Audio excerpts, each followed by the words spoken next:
joins us. He's suing a major drug maker over the opioid epidemic. Alabama is number one per capita in the country relating to opioid prescriptions, almost 1.2 per person. We've seen our overdose deaths quadruple since 2006. Also, Under Armour is looking for a shot at Olympic redemption. Their speed skating suit was wrongly blamed for the U.S. team's dismal showing in Sochi. Nevertheless, the company has given skaters a new improved one. I think they feel very confident. They know that it wins. They know that it's fast. That helps them a lot as they enter into their races. These stories and some modern-day funk on the DJ sessions coming up here and now. The news first. Live from NPR News in Washington, I'm Lakshmi Singh. The Senate leadership has a new bipartisan budget deal.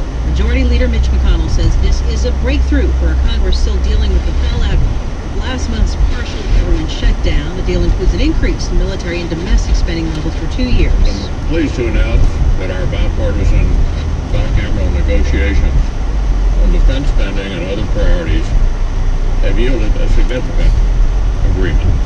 Senate Minority Leader Chuck Schumer also helped negotiate this deal. We came together with an agreement that is very good for the American people and recognizes needs that both sides of the aisle proffer. The Senate was racing to reach an agreement before government funding runs out on Thursday. The next challenge is for McConnell and Schumer to convince a majority of House members to back the same proposal. President Trump is weighing in for the first time on the wild swings in the stock market, which saw an unprecedented point drop in the Dow Jones Industrial Average Monday before it started climbing back into positive territory yesterday. NPR's Scott Horsley reports the president suggests the market has misjudged what he characterizes as great news about the U.S. economy. The stock market sell-off on Friday and Monday appear to be sparked in part by a positive jobs report, which showed a tightening labor market and the strongest wage gains in nearly 8 years. Investors got spooked. The Dow Jones Industrial Average logged its biggest one-day point drop in history. Now that the market is partially recovered, Trump has taken to Twitter to say investors were making a mistake. In the old days, he said, when good news was reported, the stock market would go up. Today, when good news is reported, the stock market goes down.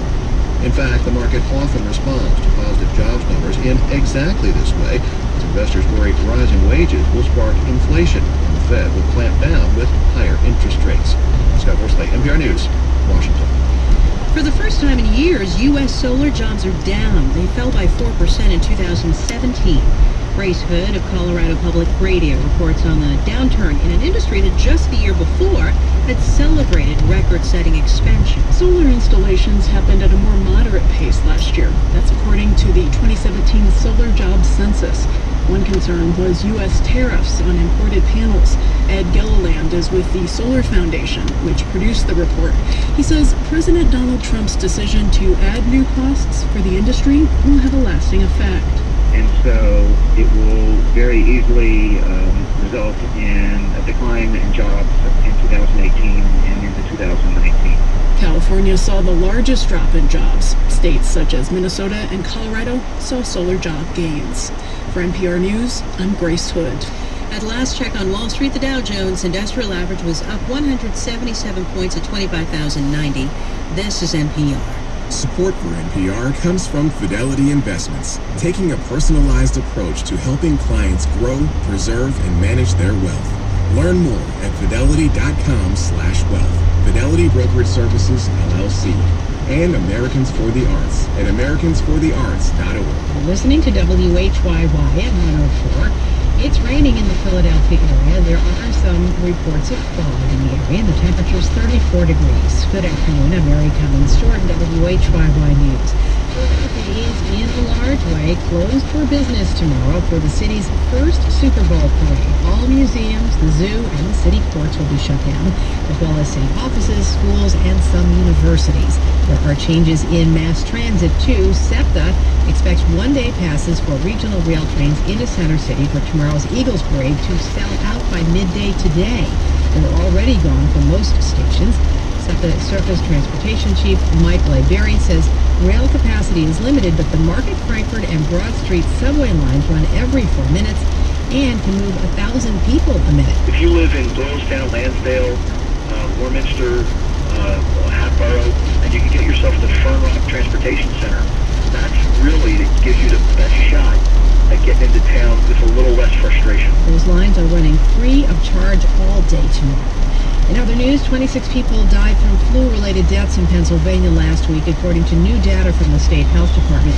This brings the total to 91 for the year so far. Many of these deaths are from secondary infections like pneumonia, which take hold in a weakened immune system caused by the flu. Kevin Albee is director of clinical microbiology at Penn. Albee says others are dying because their bodies are responding to the flu too well. Chemicals and things like that the body uses to attack the virus can also damage, the collateral damage. The Centers for Disease Control only track flu deaths in children because it's easier to tell if the flu was involved in the cause of death. According to the CDC, 80% of children who have died from flu-related causes were not vaccinated. In sports, Seagull's Super Bowl parade is tomorrow, and WHYY will be covering it. Flyers are in play tomorrow night against the Canadiens, and the Sixers are off until Friday when they face New Orleans. Again, the forecast, rain should end this evening, and tomorrow sunshine, cold and breezy, high about 34. This is WHYY.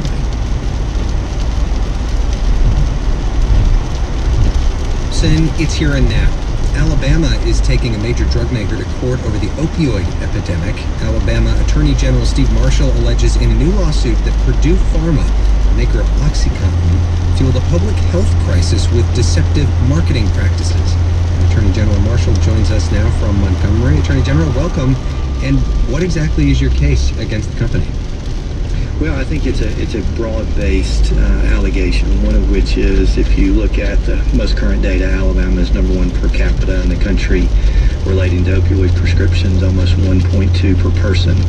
We've seen our overdose deaths quadruple since 2006, and we continue to see the impact it has on communities throughout our state as a result of not only the addiction that we see, but more importantly, the loss of life. Why do you think it's so bad in Alabama?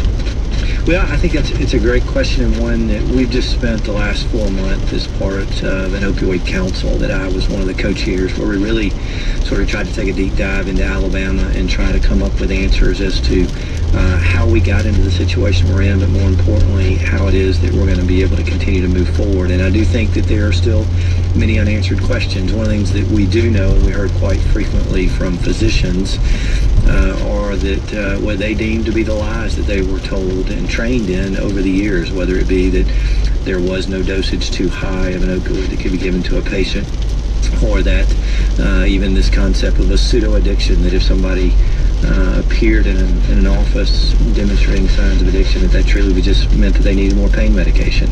And so, not only did we understand and hear from families, but we heard from those who were practitioners that they felt like that over the years they had been deceived as to how this medication was to be used, and more importantly, the length of time in which a patient should receive it. Are you finding in Alabama what other states are finding, which is that many people who end up overdosing or dying after being addicted to opioids started out with a prescription for a legitimate reason?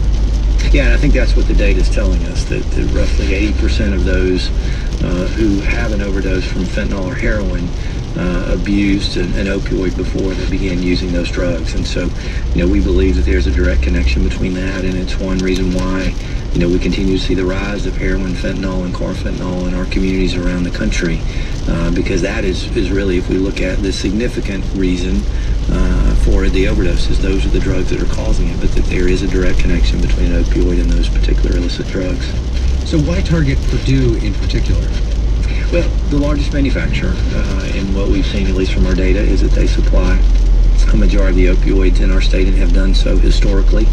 And one of the things I think gets lost is that when people see that there's a complaint filed against a company, they just sort of assume it's for money damages. And although our complaint seeks money damages, it's the injunctive relief that I think is the most compelling, is that if we look at the ways in this country that we're going to be able to deal with this problem, there are really sort of three areas that we focus on: prevention being one, treatment being the other, but also the supply of opioids in our communities. And so if we're seeking injunctive relief, we need the assistance and agreement of those manufacturers in that effort. And was very impressed as I spent last Wednesday in Cleveland with Judge Polster, who is the MDL judge for all of these cases nationally. And he brought together groups of manufacturers, distributors, as well as state attorneys general and other plaintiffs, to really talk about this idea of how are we going to reduce the loss of life in this country. And so we want to be leaders in trying to be able to not only talk about the financial harm that's suffered in our states, but how it is that we can go about saving lives. You say that they're the largest manufacturer, but in fact they say that they only account for a tiny fraction of all opioid prescriptions.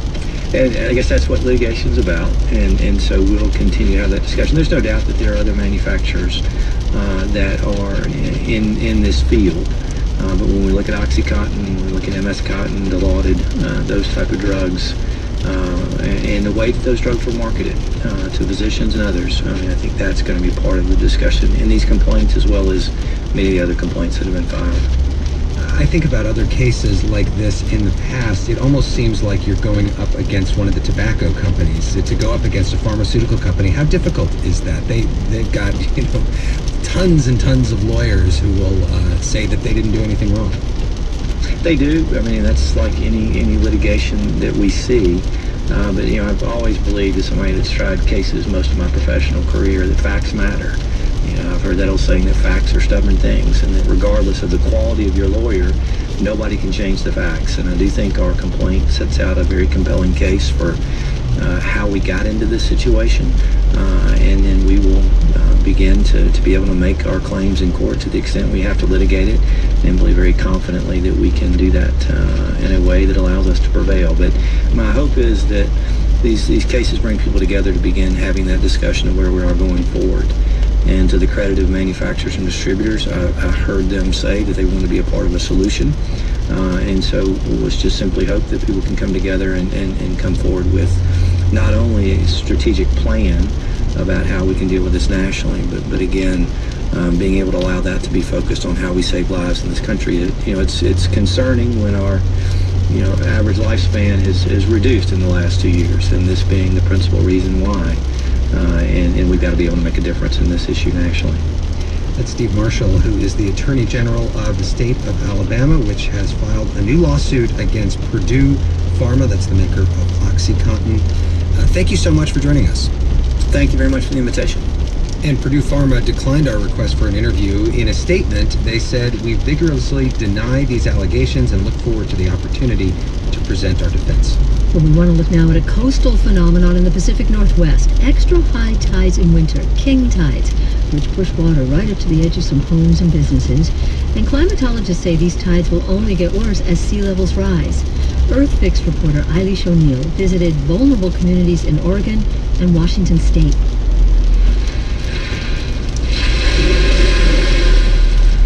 Tom and Marie Korse live on the far east side of Port Townsend, on the northeast point of Washington State's Olympic Peninsula. We are on the beach. Yep. Since the Korse's house was built 3 decades ago, ice caps have been melting, and the ocean's been expanding as it warms up. The Korses got a taste of just how close the sea might come to their home in March 2016, when a massive storm blew into Port Townsend at the same time as a king tide. A king tide is an extra high tide that happens in the winter, when the moon is closer to the Earth. Scientists say king tides can give us an idea of what normal high tides will look like within a couple decades. That day in March 2016, just before dawn, 60-mile-per-hour winds pushed the unusually high water toward the Korse's house. We probably had 4 to 6 foot waves coming ashore here. There was a lot of spray hitting the east side of our house, and you could feel vibrations coming through the house. I got out of bed and came out and looked. Oh my goodness, this goes on. We're going to have to move the house. On the west coast, nearly 200,000 people live on land that's likely to get flooded during the next few decades. And it's not just houses that are at risk. It's billions of dollars of infrastructure. Sewage treatment plants could be destroyed by salt water and need to be modified or moved. The Port of Tacoma and other highly contaminated Superfund sites could soon be underwater, and hundreds of miles of roads might get regularly flooded. The implications of sea level rise are more expensive than we could ever imagine having budget to cover. Guillaume Mauger is an expert on flooding and climate change adaptation at the University of Washington. He says, even if we stop emitting carbon tomorrow, we're virtually guaranteed to get 6 inches of sea level rise in the next 50 years. It's more than a foot above where the sea was in 1900, which is when a lot of the region's infrastructure was built. Mojay adds, even though the West Coast storms aren't as dramatic as storms on the East Coast, communities here are just as vulnerable to sea level rise because homes and infrastructure are built so close to the water. One way to get a glimpse of the future is to look at a king tide today. That's why I headed to Budd Inlet during one of January's king tides to meet Eric Christensen, who does sea level rise planning with the City of Olympia Public Works Department. We're looking at Budd Inlet in the City of Olympia. Budd Inlet's on the very southern tip of Puget Sound. We've got a tide coming in that should hit about 17 feet, which happens a few times a year. With a foot of sea level rise, we can see this happening maybe 30 times a year. A few times a year, we'd see water creep over the shoreline and flood up to 20-25 square blocks of downtown. Christensen says a tide like today's, plus that 6 inches of sea level rise scientists say we're guaranteed to get, could mean you'll begin to see water in the streets. This corner here will flood. Columbia Street, the next block over, will flood. The parking lot that you parked in, you wouldn't want to walk to your car. Christensen estimates it will cost $60 to $65 million to protect downtown Olympia from a rising sea. But if the city does nothing to prepare, the damage will cost billions. Sea level rise is inevitable, and sea level rise is going to change the landscape. This is my community, and I feel very strongly that I'd like to protect it. Back in Port Townsend, Tom and Marie Corse's short-term plan is to keep building the berm between the beach and their house higher and higher. But long-term, these houses will probably have to be moved. That's probably the final outcome, but it won't affect Marie and myself because we'll be gone. For Here and Now, I'm Eileen Sherville. And you're listening to Here and Now.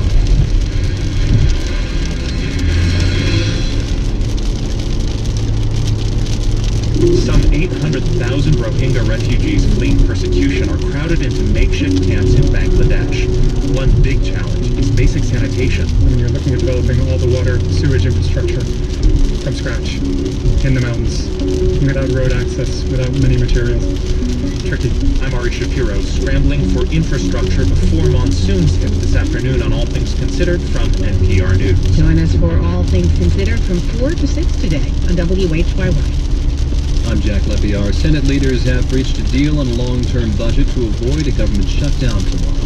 Nearly $400 billion budget contains large increases for spending on defense and domestic programs and raises the debt ceiling. It is unclear whether the measure can pass the House, where Democrats are demanding a vote on DACA. A review by the Associated Press finds nearly 12 million people signed up for coverage this year under the Affordable Care Act. That's about 3% fewer than last year, as the White House shortened the time to sign up and took actions that raised premiums.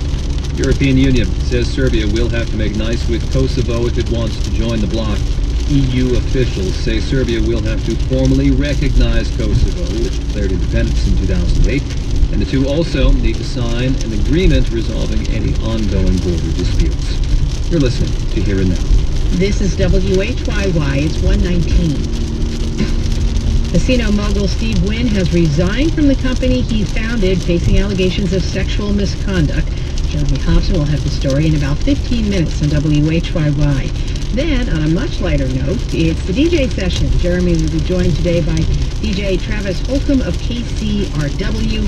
Funk is the focus. But Here and Now continues. WHYY.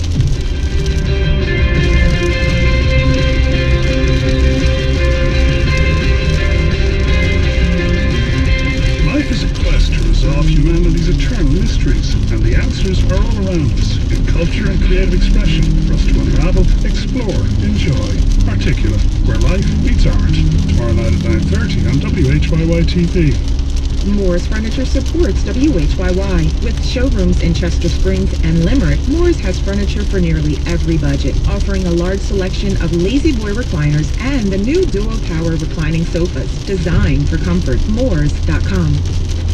Funding for Here and Now comes from the listeners of WBUR Boston and LegalZoom.com, providing public radio listeners and others with legal advice and guidance on business matters and estate plans through its network of independent attorneys.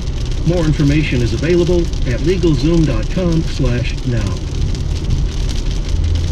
It's here and now. Today, Senate leaders announced a new 2-year bipartisan budget deal that would increase military and domestic spending ahead of the government funding deadline tomorrow night. Here's Senate Minority Leader Chuck Schumer. This budget deal is a genuine breakthrough. After months of fiscal brinkmanship, this budget deal is the first real sprout of bipartisanship. Last night, the House passed its own plan, but it's a short-term spending plan that would run through March 25th. Here now, political analysts join us now. Jamal Simmons, a Democratic strategist. Hi, Jamal. Hi, how are you? Doing well. And John Brabender, Republican strategist. Hi, John. Hello. And there's no immigration in this deal, it sounds like. Jamal, is it a good deal? Should Democrats support it? Well, it depends on which Democrats. We've already seen Nancy Pelosi wave the flag that without having immigration in the deal, she'll vote against it and will encourage some of her members to vote against it. I think if you're part of the base of the Democratic Party that is concerned about the immigration and the DACA debate, you're not going to be happy about this. But for the broader Democratic electorate, you may see people go along with Schumer just to move this along. Well, what about President Trump?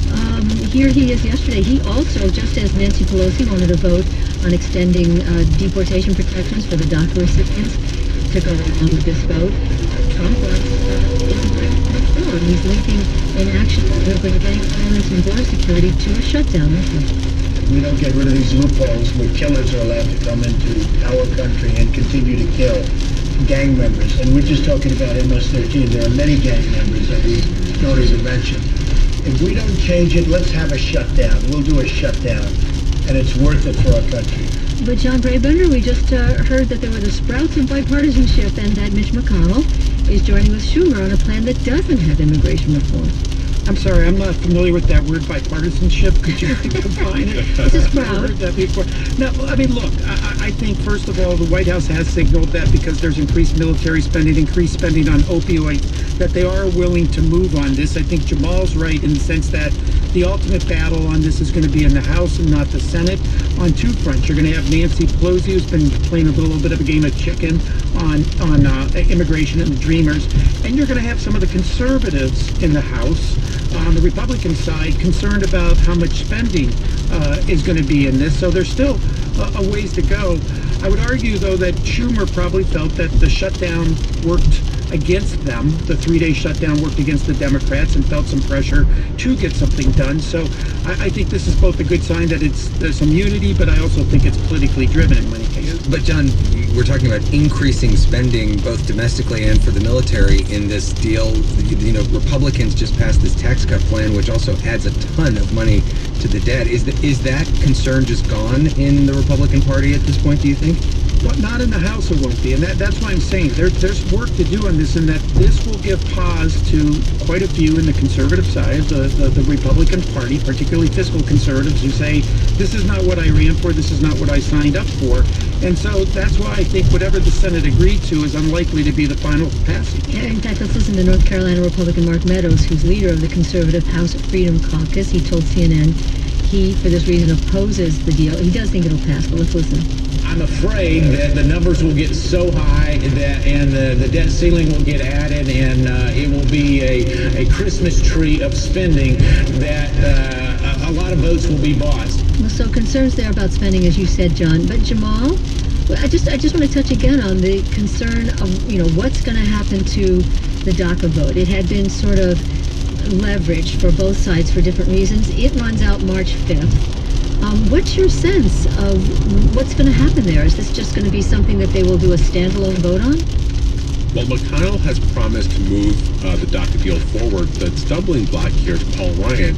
And Paul Ryan seems to be completely owned by the Freedom Caucus and by the White House, and he's so to be doing the business of these two different groups of people. But before we leave this idea of the budget deficit, this is why Republicans are so two-faced when it comes to this. They just passed a tax bill that is going to explode the budget deficit by $1.5 trillion. And we're arguing over whether or not, those members in the House are arguing over whether or not we can increase infrastructure spending by $20 billion. If they were so concerned about the deficit, they would have stopped that tax bill. Well, we're expecting to get the Trump administration's infrastructure spending plan on Monday. John, do you think it's going to be just pennies, or will it be something significant? Well, look, I think Trump is honestly dedicated to doing something that's substantial. I think he's right in saying that our infrastructure is crumbling. I think the challenge is going to be, how the heck do you pay for it? I think that's where a lot of you weren't people concerned about paying for it when you were passing a $1.5 trillion tax bill that we don't need, is putting more money in the hands of wealthy people who don't need it, and now we're starting to see an economy that might be heating up too much. The U.S. Treasury this week came out and said 91% of taxpayers will get a tax cut. There's already 3 million people who have got a bonus. We saw that Apple is bringing in over $40 billion back to the country to be reinvested, and we see that we have the lowest unemployment rate in 17 years. So you know what the president. We've had the unemployment rate. You didn't say anything about the stock market this time, John. Why aren't you talking about the stock market? But let's talk about that then. The stock market went up again yesterday. It went up, going up today, from my understanding, and that there was a correction because people are worried about how well the economy's doing and the inflation that comes with that. And so I think that most people that are now seeing their take-home pay going up in their paychecks are probably not going to do a lot of complaining. And frankly, I think most people feel they deserve more money and Washington deserves less, and I think that's what the president did with his tax cut. Let's just remember, we're borrowing $1.5 trillion from the Chinese and other people to put $15 or $22 a week in someone's paycheck. Well, go ahead, John. It's less than $70,000. John, cap that off. Well, look, all I know is that the deficit and debt, everything exploded under the Obama administration, and now that Trump is doing anything that turns around the economy and gets it going to the level that it is, it's like all of a sudden the Democrats have become these fiscal hawks that didn't exist for the last 8 years. Okay, so we're going to leave it there. There's going to be a lot of disagreement in the cyberspace about what you just said, but I want to move on to some other things that we've heard this week, because some of them seem to come out of nowhere. What do you make of White House Chief of Staff John Kelly? Describe why he thinks some of the young immigrants brought here illegally as children didn't apply for the DACA program. And again, this is the program that shields them from deportation. Some would say we're too afraid to sign up. Others would say we're too lazy to get off their asses, but they didn't sign up. Jamal, where did that come from? So, if there's one thing that people across the board and across the political spectrum say about the Dreamers or the DACA recipients, is that they are hardworking. Well, some would say that the chief of staff is a bigot or is playing on prejudice. I'm not sure who those people are, but some might say that. I think that this is a shame, because people looked at John Kelly as someone who was going to be a moderating influence on the president and help control his worst impulses. And what we are learning bit by bit, week by week, is that perhaps John Kelly shares some of the president's worst impulses and will not, in fact, be a moderating influence that looks out for people in the country versus playing to the narrow base that is that's worried about immigration the way the president. What about the military parade? We have to talk about that. John, the president wants a military parade, which is very unusual in this country. It's not unprecedented, but it's unusual. And it's unusual in a lot of countries that are not sort of totalitarian. What do you think about that?